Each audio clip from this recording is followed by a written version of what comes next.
১৯৭১ সালের ১ এপ্রিল ২৫শে মার্চের কালরাত্রির বিভৎসতা কাটিয়ে বাঙালি তখন সুসংগঠিত প্রতিরোধের পথে।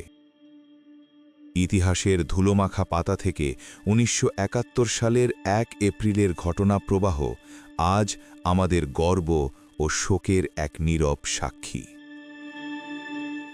স্বাধীনতা যুদ্ধদিনের ডায়েরি ও দলিলপত্র ঘেঁটে ৭১-এর উত্তাল দিনগুলোর দিকে ফিরে তাকানোর চেষ্টায় সাথে আছি শরীফুল ইসলাম পলাশ। চলুন ফিরে যাই ১৯৭১ সালের এপ্রিলের প্রথম দিনে। ৭১-এর ১ এপ্রিলের গল্পটা শুরু করতে চাই কুষ্টিয়া দিয়ে। মহান মুক্তিযুদ্ধের ইতিহাসে কুষ্টিয়া বাঙালির এক অভাবনীয় সাফল্যের সাক্ষী।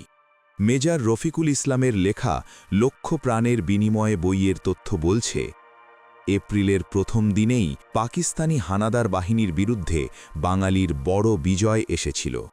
স্বাধীনতাকামী বীর বাঙালি ছাত্র জনতা ও ইস্ট পাকিস্তান রাইফেলস বা ইপিআরের অকুতভয় সদস্যরা ঐক্যবদ্ধ লড়াইয়ের মাধ্যমে কুষ্টিয়া শহরকে সম্পূর্ণ শত্রুমুক্ত করেন।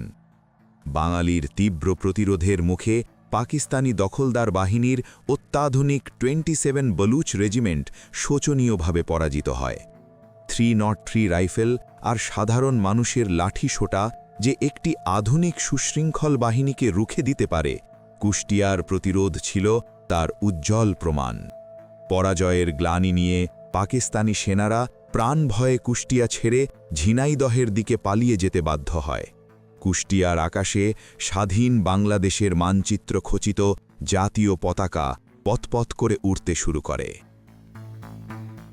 কুষ্টিয়া থেকে পালিয়ে আসা পাকিস্তানি সেনাদের গতিরোধ করতে ঝিনাইদহের বিষয়খালী বাজারের কাছে তৈরি মুক্তিযোদ্ধারা। ছাত্র জনতা ও ইপিআর সদস্যদের সাথে নিয়ে বেগবতীর তীরে গভীর বাংকার খুঁড়ে শক্তিশালী প্রতিরক্ষা ব্যবস্থা গড়ে তোলেন বাঙালি যোদ্ধারা। আর এই সশস্ত্র প্রতিরোধই 2 দিন পর 3রা এপ্রিলের সম্মুখ সমরের ভিত্তি স্থাপন করেছিল। কুষ্টিয়ার স্থানীয় ভৌগোলিক ধারণা যখন স্থানীয়দের গেরিলা যুদ্ধের সুবিধা দিয়েছিল, ঠিক সেখানেই ব্রাহ্মণবাড়িয়ার ভৌগোলিক অবস্থান তাদের জন্য কাল হয়ে দাঁড়িয়েছিল। সেদিন শহরের আকাশ ঢাকা পড়েছিল পাকিস্তানি F-86 সেবার জেটের কালো ধোঁয়ায়। দলিলপত্রের তথ্য বলছে, আগরতলা সীমান্তের কাছাকাছি থাকায় ব্রাহ্মণবাড়িয়ায় আঘাত হানতে আকাশপথ বেছে নেয় পাকিস্তানিরা। ১ এপ্রিল সকাল থেকেই পাকিস্তানি বিমান বাহিনী শহরের ওপর একটানা বোমাবর্ষণ করে।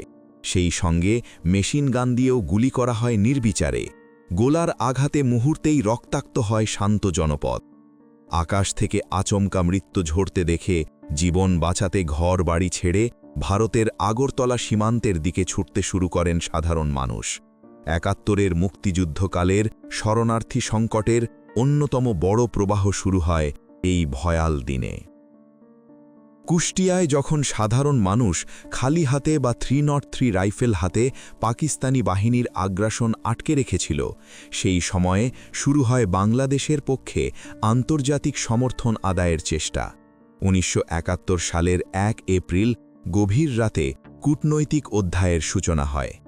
বাংলাদেশের স্বাধীনতার সপক্ষে কূটনৈতিক লড়াই শুরু ও ভারত সরকারের সাথে আনুষ্ঠানিক বৈঠকের জন্য বাংলাদেশের অবিসংবাদিত নেতা তাজউদ্দিন আহমেদ ও ব্যারিস্টার আমিরুল ইসলাম সেই রাতে দিল্লি সীমান্তে পৌঁছান।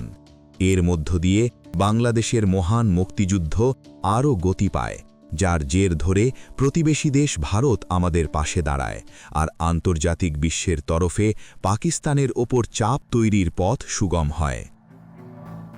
৭১-এর সেই দিনগুলোর ঘটনা প্রবাহ সরল রৈখিক ছিল না। প্রতিটি মুহূর্তে যেন বদলে যাচ্ছিল দৃশ্যপট। দিন শেষে যখন সন্ধ্যা ঘনিয়ে আসছে, তখন ঢাকার দক্ষিণ আকাশে এক রহস্যময় নিস্তব্ধতা। বুড়িগঙ্গা নদীর ওপারে কেরানীগঞ্জের জিঞ্জিরা, কালিন্দী ও সুভাড্ডা তখন জনারণ্য। ঢাকা শহর থেকে প্রাণ ভয়ে পালিয়ে আসা প্রায় ১ লাখ মানুষ সেখানে আশ্রয় নিয়েছেন। কোথাও তিল ধারণের জায়গা নেই। পাকিস্তানি সামরিক জান্তা ও তাদের দেশীয় দোসররা ততক্ষণে ইতিহাসের অন্যতম ঘৃণ্য অপারেশন জিঞ্জিরার নীল নকশা চূড়ান্ত করেছে। পাকিস্তানি ঘাতকের দল মিটফোর্ড হাসপাতাল, লালবাগ ও হাজারিবাগ হয়ে বুড়িগঙ্গার তীরে হামলে পড়ে। ঘাতকরা যখন তাদের কামানের মুখ জিঞ্জিরার দিকে তাক করছে, তখনও হাজারো আশ্রয় প্রার্থী বাঙালি জানতেন না যে মাত্র কয়েক ঘণ্টা পরেই তাদের বুকের রক্তে লাল হতে যাচ্ছে বুড়িগঙ্গার শান্ত জল। এর মধ্য দিয়ে ১ এপ্রিলের প্রথম দিন মহান মুক্তিযুদ্ধের ইতিহাসে বিশেষ একটি স্থান করে নেয়। এটি যেন কেবল একটি উত্তাল দিন ছিল না, বরং অনেকটা মুক্তিযুদ্ধের ৯ মাসের ঘটনার একটি সংক্ষিপ্ত দৃশ্যকল্প। আমাদের সাথে থাকার জন্য ধন্যবাদ। ফিরছি রণাঙ্গনের আরও জানা অজানা তথ্য নিয়ে।